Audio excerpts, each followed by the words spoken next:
So, good morning. Now, I'm sure that like me, you've all experienced those kind of days when despite our plans, things don't happen as they should, and we just don't seem to stop.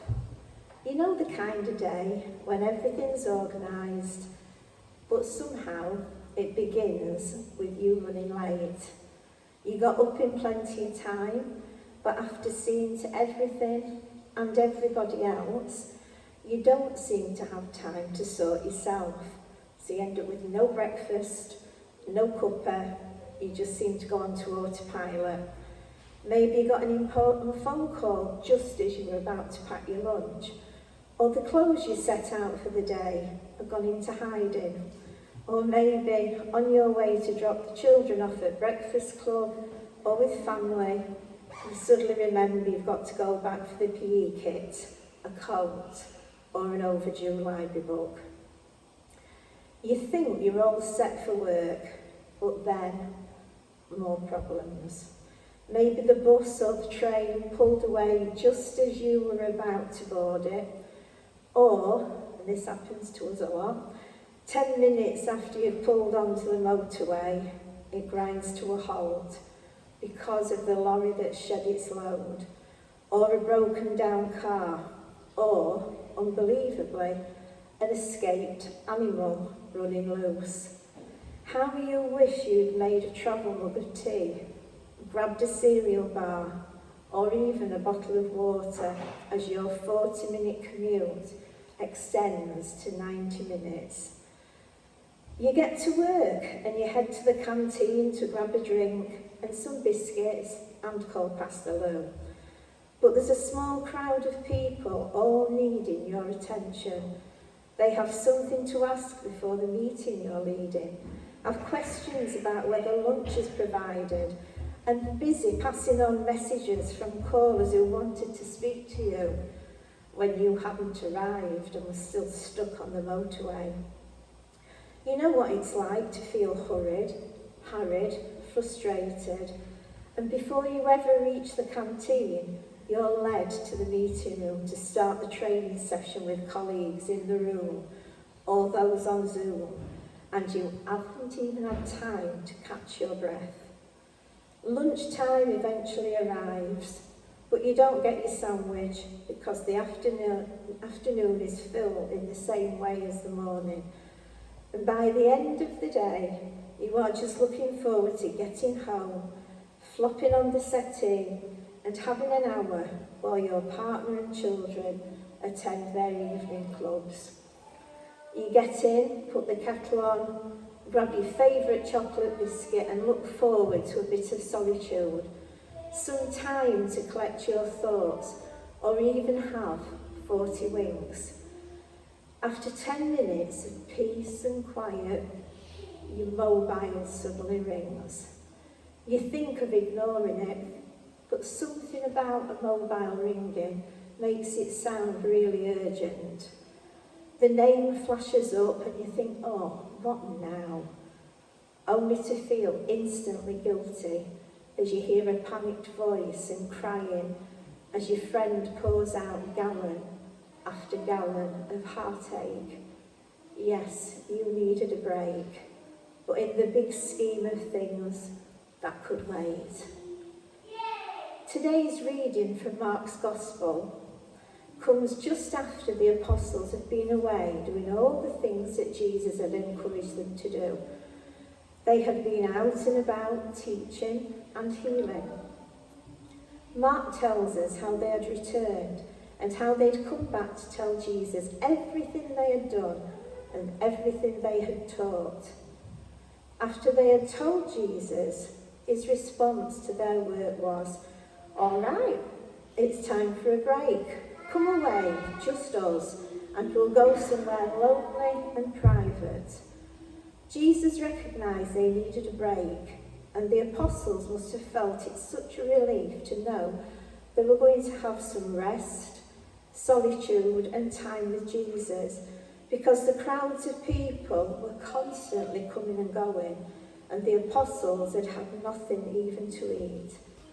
Mark then tells us, so they went off privately in the boat to a deserted spot.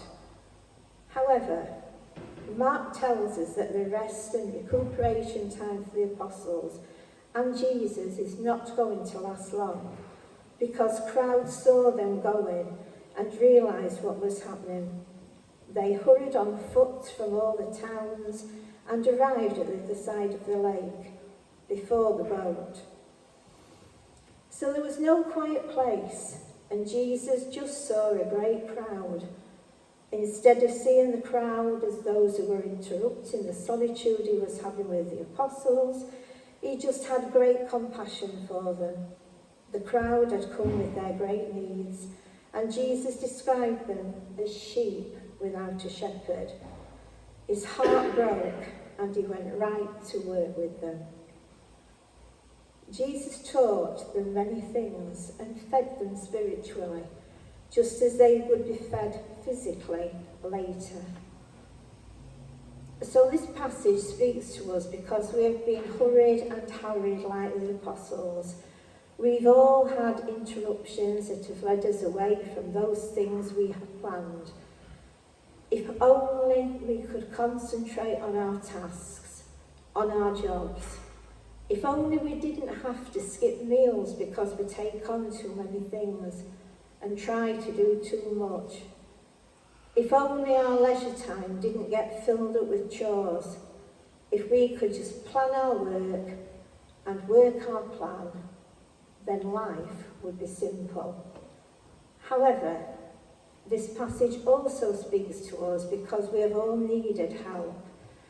We have felt like one of those in the crowd chasing after Jesus and the apostles. How many times have we been in situations from which we feel there's no escape?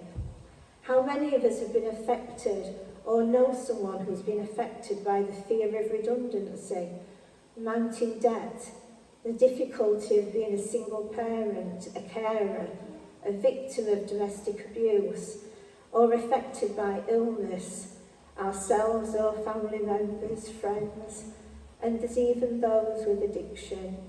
How often have we cried for help, for healing? We, as believers of Christ, have been sick in mind and spirit and have been in desperate need of Jesus' healing. How many times have we cried out for help and rushed around looking for help and begged Jesus to heal us, help our family, our friends, our church family? How many times have we thought, if only I could touch the fringe of Jesus' cloak?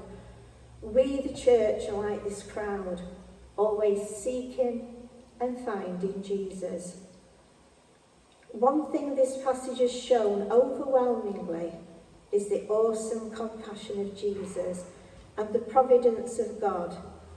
Jesus recognised the need for his apostles to have rest and relaxation. At least the apostles did have some alone time with Jesus, and the journey in the boat would have provided some much needed rest. But the compassion of Jesus also stretched to every single member of the crowd that needed his help, as his awesome compassion stretches to each one of us, whether we need rest and solitude, or whether we need his healing touch. And this is the kind of shepherd Jesus calls us to be, if we are to feed the hungry, give drink to those who are thirsty, shelter those who are homeless, visit those who are sick, bury the dead, and give money to those who are poor. We are asked to prepare ourselves better to reach out to others in need through strengthening our relationships with God. And we can do that through prayer, reading his word, and trying our very best to be what Jesus has called us to be. Amen.